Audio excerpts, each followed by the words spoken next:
नमस्कार बच्चों। आज के इस वीडियो में हम आधुनिक राजनीतिक विचारों तथा राजनीतिक संघों के प्रसार और भारतीय राष्ट्रीय कांग्रेस की स्थापना विषय पर चर्चा करेंगे। भारत में पाश्चात्य प्रभुत्व ने, अंग्रेजों के आधिपत्य ने कुछ ऐसी शक्तियों को जन्म दिया जो कुछ तो उसके सीधे परिणाम स्वरूप और कुछ उसकी प्रतिक्रिया के रूप में उसी को चुनौती देने लगी। 1833 में लॉर्ड मैकाले ने स्वयं हाउस ऑफ लॉर्ड्स में कहा था कि यह संभव है कि भारतीय लोक विचार हमारी शिक्षा प्रणाली के अधीन इतना विकसित हो जाए कि वह उस प्रणाली की सीमाओं से अधिक आगे बढ़ जाए और वे भविष्य में यूरोपीय संस्थाओं की मांग करें। 1833 में जब उन्होंने मैकाले मिनट जारी किया शिक्षा पर, उसी समय उन्होंने कह दिया था कि अंग्रेजी शिक्षा प्राप्त करने के बाद धीरे धीरे भारत में यूरोपीय संस्थाओं की मांग करने लगेंगे। और मैकाले की यह भविष्यवाणी सत्य निकली। पाश्चात्य संस्कृति के भारत आने के फलस्वरूप राष्ट्रवाद, राष्ट्रीयता, राजनीतिक अधिकारों जैसी आधुनिक राजनीतिक धारणाएं भारत में विकसित हुईं। भारतीय उपमहाद्वीप में उन सभी राजनीतिक विचारों का विकास हुआ जिनसे कि भारतीय इतिहास पहले अनभिज्ञ था। वास्तव में इन राजनीतिक संगठनों ने भारत को आधुनिक संसार में प्रवेश दिला दिया। इन संगठनों की विशेषता ये थी कि ये धर्म और जाति की परिधि से दूर अन्य उद्देश्यों के लिए बनाए जा रहे थे।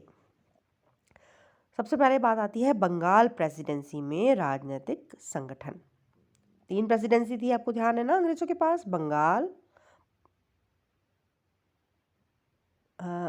ओरिजिनली 3 थी, बंगाल, मुंबई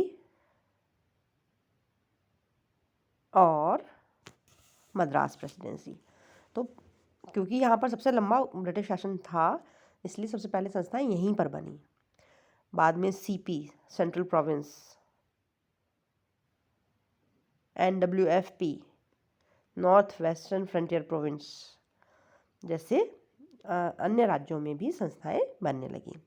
भारत में राजनीतिक आंदोलन के प्रवर्तक राजा राम मोहन रॉय थे। ये पाश्चात्य विचारों से बहुत अधिक प्रभावित थे, बहुत ही विद्वान व्यक्ति थे।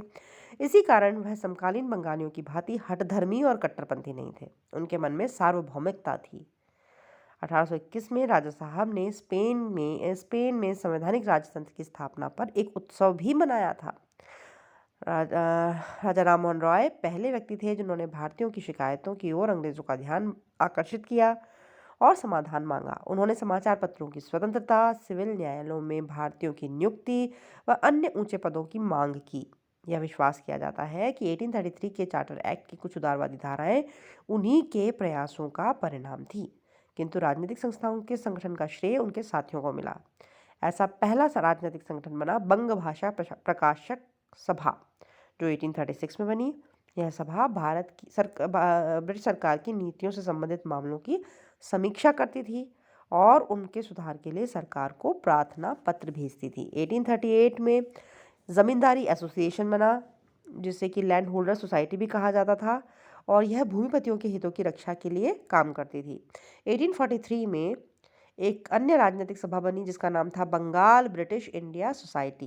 इसका उद्देश्य था अंग्रेजों के अधीन भारत के लोगों की वास्तविक दशा के बारे में जानकारी प्राप्त करना और उसका विस्तार करना, उस जानकारी का विस्तार करना और अन्य ऐसे शांतिमय कानूनी साधनों का प्रयोग करना जिससे जनता की उन्नति हो, उसके न्यायपूर्ण अधिकारों का प्रसार हो और सभी वर्ग के लोगों के हितों की उन्नति हो। परंतु ये दोनों जो संस्थाएं थी, लैंड होल्डर सोसाइटी और बंगाल ब्रिटिश इंडिया सोसाइटी, ये बहुत प्रगति नहीं कर पाई। अंततः 28 अक्टूबर 1851 में इन्हें मिलाकर ब्रिटिश इंडियन एसोसिएशन बना दिया गया। वस्तुतः इस सभा में भूमिपति ही मुखिया थे और उन्हीं के हितों के लिए संस्था काम कर रही थी। फिर आगे हम बढ़े तो 1870 में भारतीय समाज में परिवर्तन के संकेत मिलने लगे। प्रेसिडेंसी नगरों में बंगाल, बम्बई और मद्रास में उच्च शिक्षा भलीभांति प्रचलित हो गई। नए व्यवसायों के सदस्य एक विशेष महत्व प्राप्त कर रहे थे और इनकी आकांक्षाएं बढ़ रही थी, जैसे कि डॉक्टर, वकील, ये लोग। इन तीनों नगरों में एक नया सर्वोत्तम लोक समूह बन गया था जो कि एक अधिक लोकप्रिय विस्तृत आधार के संगठनों के लिए उपयुक्त था। 1875 में बाबू शिशिर कुमार घोष ने इंडियन लीग की स्थापना की, जिसका उद्देश्य लोगों में राष्ट्रवाद की भावना जगाना और राजनीतिक शिक्षा को प्रोत्साहित करना था। जुलाई 1876 में इंडिया लीग का स्थान इंडियन एसोसिएशन ने ले लिया। और इंडियन एसोसिएशन को किसने स्थापित किया, इस पर प्रश्न पूछा जाता है। इसे स्थापित किया आनंद मोहन बोस और सुरेंद्रनाथ बनर्जी ने। इस संस्था का उद्देश्य मध्यम वर्ग को ही नहीं बल्कि सर्वसाधारण को सर्वसाधारण के बीच राष्ट्रवाद को फैलाना और अपनी सदस्यता भी सर्वसाधारण तक ले जाना। इसलिए इसका चंदा 5 रुपये वार्षिक रखा गया था, जबकि पहले ब्रिटिश इंडियन एसोसिएशन का जो चंदा था वो 50 रुपये वार्षिक था। पहले ब्रिटिश इंडियन एसोसिएशन बनी, उसके बाद उसकी जगह ली इंडियन एसोसिएशन ने। इंडियन एसोसिएशन वाले लोग जो थे वो ज़्यादा से ज़्यादा लोगों को मेंबर बनाना चाहते थे, इसलिए उन्होंने बहुत ही कम चंदा रखा, 5 रुपये प्रतिवर्ष। शीघ्र ही इंडियन एसोसिएशन शिक्षित वर्ग के प्रतिनिधियों की मुख्य संस्था बन गई। लिटन की नीतियों से राजनीतिक गतिविधियां भारत में बढ़ गईं। आईसीएस के लिए प्रवेश की आयु 19 वर्ष कर दी गई, जिससे कि भारतीयों का इस सेवा में प्रवेश असंभव हो गया। अतः सुरेंद्रनाथ बनर्जी ने, जो कि इंडियन एसोसिएशन से भी जुड़े हुए थे, इंडियन एसोसिएशन का प्रयोग इंडियन सिविल सर्विस एजिटेशन, भारतीय जनपद सेवा आंदोलन के लिए किया। सुरेंद्रनाथ बनर्जी ने पूरे देश का दौरा किया। बनारस, इलाहाबाद, कानपुर, लखनऊ, अलीगढ़, मेरठ, अमृतसर, लाहौर, इन नगरों में वो घूमे। कुछ नगरों में उन्होंने इंडियन एसोसिएशन कलकत्ता की सहायक संस्थाएं स्थापित की। अगले वर्ष उन्होंने बम्बई और मद्रास प्रेसिडेंसियों का भ्रमण किया। तो अब भूमिका बनने लगी है अखिल भारतीय संस्थाओं के बनने की। अब बम्बई प्रांत की अगर हम बात करें, बम्बई प्रेसिडेंसी, प्रांत को क्या बोलते थे, प्रेसिडेंसी। तो बम्बई प्रेसिडेंसी में कौन कौन सी राजनीतिक संस्थाएं उठ खड़ी हुई थी? कलकत्ता की ब्रिटिश इंडिया एसोसिएशन की तर्ज पर की तरह ही 26 अगस्त 1852 को बम्बई में भी एक बम्बई एसोसिएशन बनाई गई। इसका उद्देश्य सरकार को अलग अलग ज्ञापन देना था, ताकि सरकार शासन की बुराइयों को दूर किया जा सके। लिटन की प्रतिक्रियावादी नीतियों और इल्बर्ट बिल पर हुए विवाद का बम्बई के राजनीतिक क्षेत्रों में बहुत प्रभाव हुआ और 1885 में बम्बई प्रेसिडेंसी एसोसिएशन बनाई गई, जिसका श्रेय किसको देते हैं? मेहता, तेलंग और तैयब जी को, ये जो बम्बई के 3 प्रमुख संप्रदायों से आते थे। पूना में 1867 में पूना सार्वजनिक सभा बनाई गई, जिसका उद्देश्य सरकार और जनता के बीच एक सेतु के रूप में कार्य करना था। बम्बई और पूना की संस्थाएं आपस में मिलजुल कर काम करती थी। बम्बई प्रेसिडेंसी एसोसिएशन और पूना सार्वजनिक सभा दोनों मिलकर काम करती थी। मद्रास में अगर हम बात करें तो मद्रास प्रेसिडेंसी में राजनीतिक संस्थाएं कौन कौन सी बनी? मद्रास नेटिव एसोसिएशन बनी वहाँ पर सबसे पहले तो, और उसके बाद परंतु मद्रास एसोसिएशन को ना तो जनता पर ही कुछ प्रभाव पड़ा, ना ही शासक वर्ग पर। ये बात है 1853 के चार्टर एक्ट से पहले की बात है, जबकि मद्रास नेटिव एसोसिएशन बन चुकी थी। 1857 के बाद यह मद्रास एसोसिएशन इतिहास के पन्नों में कहीं खो गई। लिटन की नीतियों के विरुद्ध मद्रास में भी तीव्र प्रतिक्रिया हुई। रिपन के कार्यकाल में वहाँ पर कुछ स्थानीय संगठन बने, जैसे कि 1884 में मद्रास महाजन सभा। इसका सम्मेलन 29 दिसंबर 1884 से 2 जनवरी 1885 तक हुआ, जिसमें सभा ने विधान परिषदों के विस्तार, इनमें भारतीयों को प्रतिनिधित्व देने और न्यायपालिका और राजस्व एकत्र करने वाली संस्थाओं के पृथक्करण की मांग की। आप समझ रहे हैं कि मद्रास हो, बंगाल हो, बम्बई हो, सभी जगह पर राजनीतिक संगठन बनने लगे हैं। अब आगे जो हमें बढ़ना है, हम 84 85 तक पहुंच चुके हैं और अब समय आ गया है एक महान संगठित राष्ट्रीय राजनीतिक संस्था की तरफ बढ़ने का। तो हम पिछले इस वर्णन से पता चलता है कि सारे भारत के लिए एक संयुक्त राजनीतिक संस्था का विचार तभी से पनप रहा था जब से ये प्रांतीय संस्थाएं बनी थी। लेकिन इनको अस्तित्व में आने में कई दशक बीत गए। 1866 में लंदन में एक ईस्ट इंडिया एसोसिएशन बनी। उसे आशा थी कि वह बम्बई और कलकत्ता में अपनी शाखाएं खोल देगी, लेकिन ऐसा हुआ नहीं। 1877 में पूना सार्वजनिक सभा ने बम्बई और कलकत्ता के प्रतिनिधियों को प्रेरणा दी कि वे लोग मिलजुल कर कार्य करें, और उन्होंने अगले वर्ष एक प्रतिनिधिमंडल कलकत्ता भेजा ताकि वे एक सम्मेलन बुलाएं जिसमें भारतीय समाचार पत्रों और कलकत्ता के राजनीतिक संगठनों के प्रतिनिधि भाग ले सकें। मतलब जब प्रांतों में संस्थाएं बनने लगी तो ये संस्थाएं जैसे कि पूना सार्वजनिक सभा खुद प्रयास करने लगी कि उनकी शाखाएं अन्य राज्यों में भी बन जाएं और वे अखिल भारतीय स्तर पर काम कर सकें। 1878 में लाइसेंस कर लगाने और 1879 में सूती कपड़े पर आयात कर हटाने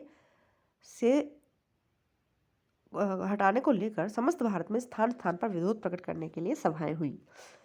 इन सभी कारणों से स्थानीय संगठनों के नेता जो अभी तक अनमने से थे अब एक साथ काम करने के लिए तैयार हो गए। उस समय भिन्न भिन्न योजनाएं बनाई जा रही थीं। 1882 में एक राष्ट्रीय स्तर पर सभा बुलाने की योजना थी। 1882 की बात कर रहे हैं हम। कलकत्ता की इंडियन एसोसिएशन एक राष्ट्रीय सम्मेलन की बात सोच रही थी। 1883 में केटी तलंग कलकत्ता गए ताकि कलकत्ता और बम्बई से अधिक समन्वय स्थापित हो सके। ये तेलंग कौन है? ये बम्बई प्रेसिडेंसी एसोसिएशन के सदस्य हैं। वे चाह रहे हैं कि कलकत्ता और बम्बई के लोगों के बीच समन्वय स्थापित हो सके, वे मिलकर काम कर सके। समाचार पत्रों का संघ बनाने की भी योजना थी। एक राष्ट्रीय समाचार पत्र चलाने का भी कार्यक्रम था। एक भारतीय संवैधानिक सुधार association, Indian constitutional reform association बनाने की योजना पर भी विचार चल रहा था। तो आप देखिए कि 1883-84 तक आते आते अखिल भारतीय संस्था की आवश्यकता दिखाई देने लगी है और प्रयास भी दिखाई देने लगे हैं।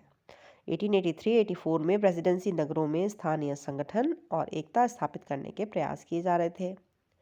कलकत्ता में Indian association, British Indian association, राष्ट्रीय मुस्लिम एसोसिएशन, इंडियन यूनियन, ये सब मिलकर एक राष्ट्रीय कॉन्फ्रेंस बुलाने का प्रयत्न कर रहे थे। राष्ट्रीय कांग्रेस नहीं, राष्ट्रीय कॉन्फ्रेंस बुलाने का प्रयत्न कर रहे थे। 1884 के नवंबर-दिसंबर में समस्त भारत में स्थान स्थान पर रिपन के जाने पर स्वेच्छा से प्रदर्शन हुए। समाचार पत्र टाइम्स ऑफ इंडिया ने लिखा, इन प्रदर्शनों में संगठन की उस आत्मा का प्रदर्शन हुआ जो पहले कभी भी नहीं हुआ था। तो बात पूरी तरह से पक चुकी है, पृष्ठभूमि पूरी तरह से तैयार है भारतीय राष्ट्रीय कांग्रेस की स्थापना की, एक अखिल भारतीय संस्था की स्थापना की पृष्ठभूमि पूरी तरह से तैयार है। इसी पृष्ठभूमि पे A.O. ह्यूम, जो कि भारतीय ब्रिटिश सरकार के अवकाश प्राप्त अधिकारी थे, ने इंडियन नेशनल कांग्रेस की स्थापना की। हालांकि इस कांग्रेस की स्थापना का सारा श्रेय A.O. को देना या फिर ये कह देना कि कांग्रेस की स्थापना एक आकस्मिक घटना थी, ठीक नहीं है, क्योंकि मैं इतनी देर से आपको बता ही रही हूँ कि लंबे समय से प्रांतों में संगठन बन रहे हैं, फिर वो संगठन प्रांतीय स्तर पर ही मिलजुल कर काम कर रहे हैं और फिर वो संगठन अन्य प्रांतों में भी अपनी शाखाएं खोलने का प्रयास कर रहे हैं और राष्ट्रीय अखिल भारतीय स्तर पर एक कॉन्फ्रेंस करने का, एक संस्था बनाने का प्रयास कर रहे हैं। किंतु इंडियन एसोसिएशन कलकत्ता और इसके नेता सुरेंद्र नाथ बनर्जी का नाम इंडियन नेशनल कॉन्फ्रेंस को संगठित करने के लिए विशेष रूप से उल्लेखनीय है। 1883 के दिसंबर में पहली भारतीय राष्ट्रीय कॉन्फ्रेंस इंडियन नेशनल कॉन्फ्रेंस बुलाई गई। 1883 में ही एक अखिल भारतीय कॉन्फ्रेंस बुलाने का काम चल रहा है, जिसमें भारत के सभी बड़े बड़े नगरों के प्रतिनिधि बुलाए गए। और पहली भारतीय राष्ट्रीय कॉन्फ्रेंस के अध्यक्ष कौन थे? श्री आनंद मोहन बोस। इन्होंने आशा प्रकट की थी कि यह सम्मेलन राष्ट्रीय संसद के गठन का पहला चरण बन जाएगा। मतलब ये लोग नेशनल पार्लियामेंट जैसा कुछ बनाना चाह रहे थे। द्वितीय राष्ट्रीय कॉन्फ्रेंस कलकत्ता में 1885 के क्रिसमस के सप्ताह में आयोजित की गई थी, लेकिन शीघ्र ही यह संस्था अधिक लोकप्रिय और अधिक प्रतिनिधित्व करने वाली संस्था भारतीय राष्ट्रीय कांग्रेस द्वारा प्रच्छन्न कर दी गई। मतलब संस्था बन गई थी। पहली अखिल भारतीय संस्था कौन सी बनी? Indian national conference. कौन इसके लिए जिम्मेदार था? कौन इसको बनाने के लिए जिम्मेदार था? सुरेंद्र नाथ बनर्जी और आनंद मोहन बोस। दिसंबर 1883 में इनकी पहली सभा हुई थी और ये लोग चाहते थे कि ये संस्था जो इंडियन नेशनल कॉन्फ्रेंस है वो बाद में जाके राष्ट्रीय संसद में परिवर्तित हो जाए। और जो दूसरी कॉन्फ्रेंस थी वो दिसंबर 1885 लास्ट वीक में प्लान की गई थी, लेकिन दिसंबर 1885 में इंडियन नेशनल कांग्रेस का पहला अधिवेशन हो गया और जो ये इंडियन नेशनल कॉन्फ्रेंस है वो पीछे रह गई। और पहला अखिल भारतीय राष्ट्रीय संगठन बनाने का श्रेय किसे मिला? ब्रिटिश सरकार के अवकाश प्राप्त अधिकारी A.O. Hume, Allan Octavian Hume.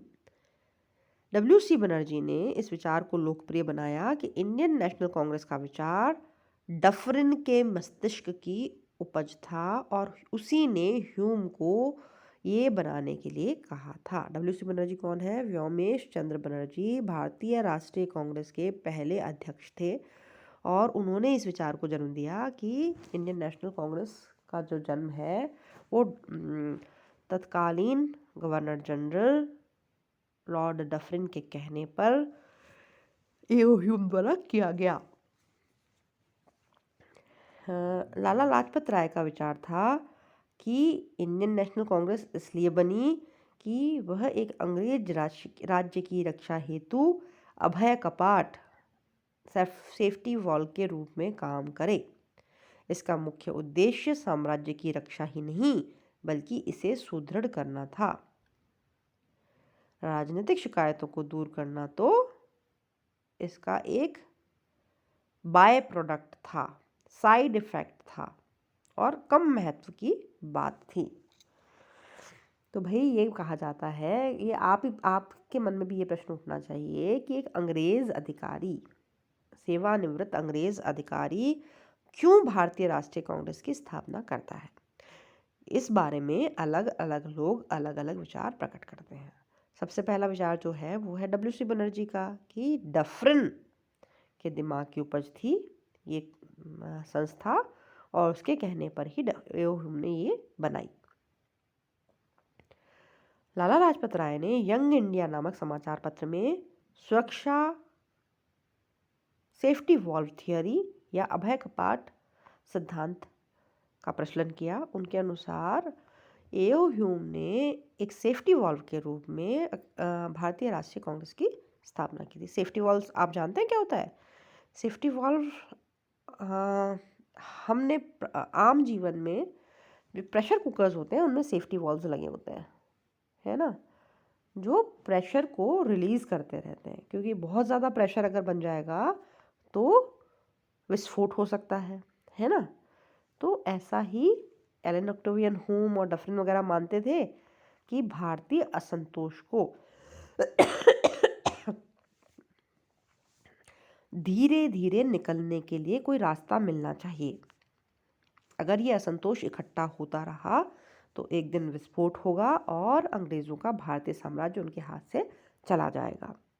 इसलिए उन्होंने एक ऐसी संस्था का गठन किया जहाँ पर पढ़े लिखे भारतीय इकट्ठे हो सकें और वहाँ पर आकर वे अपना सरकार के प्रति जो अपना असंतोष है उसे व्यक्त कर सकें, सरकार को उनके असंतोष के बारे में पता चल जाए और सरकार उनका असंतोष कुछ सीमा तक दूर कर दे जिससे कि विस्फोटक स्थिति पैदा न हो।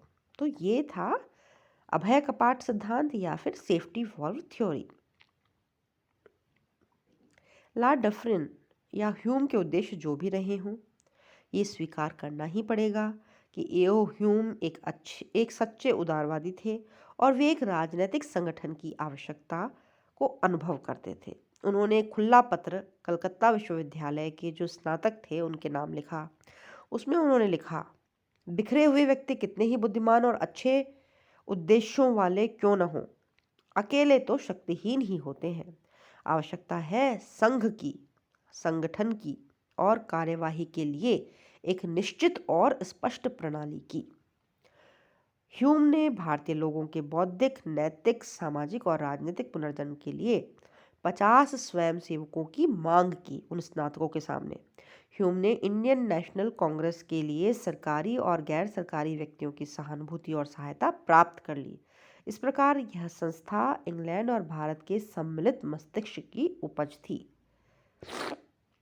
अब आधुनिक काल में बहुत शोध हुए हैं कांग्रेस की स्थापना से जुड़े उद्देश्यों को लेकर। उन्होंने ये सिद्ध कर दिया है कि एओ ह्यूम एक जागरूक साम्राज्यवादी थे। वे शासक और शासित वर्ग के बीच जो खाई जो बढ़ रही थी, उससे चिंतित थे। वे सुरेंद्र नाथ बनर्जी, जिन्हें कि वह पदच्युत भारतीय सेवक मानते थे। सुरेंद्र नाथ बनर्जी बेटा बहुत इंटेलिजेंट थे और वो आईएएस बनना चाहते थे और इतने योग्य भी थे। लेकिन पहले तो इस तरह के नियम बनाए गए कि आईएएस की परीक्षा यहीं होगी, छोटी उम्र में देनी पड़ेगी। लेकिन उसके बाद भी वो उस सेवा में चले गए, लेकिन तो बन भी गए, लेकिन उसके बाद भी उन्हें पदच्युत कर दिया गया। इसलिए सुरेंद्रनाथ बनर्जी बहुत असंतुष्ट थे और वे इस भारतीय जनपद सेवाओं के लिए आंदोलन भी कर रहे थे।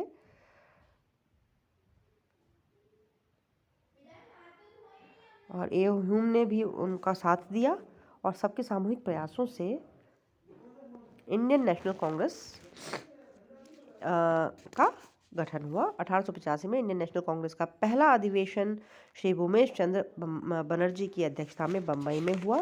पहले ये अधिवेशन पूना में प्रस्तावित था, लेकिन पूना में प्लेग फैल जाने के कारण ये अधिवेशन वहाँ नहीं हो पाया। बम्बई की गोकुलदास तेजपाल संस्कृत पाठशाला में इसका अधिवेशन हुआ था। 71 व्यक्तियों ने इसमें सहभागिता की और व्योमेश चंद्र बनर्जी इसके पहले अध्यक्ष थे। इंडियन नेशनल कांग्रेस से संबंधित पीडीएफ मैं आपको व्हाट्सएप ग्रुप पे अवेलेबल करा रही हूँ। होपफुली वो आपके बहुत काम आएगा। अगले वीडियो में हम भारतीय राष्ट्रीय कांग्रेस के नेतृत्व में चले राष्ट्रीय आंदोलन के विविध चरणों की चर्चा करेंगे। तब तक के लिए धन्यवाद।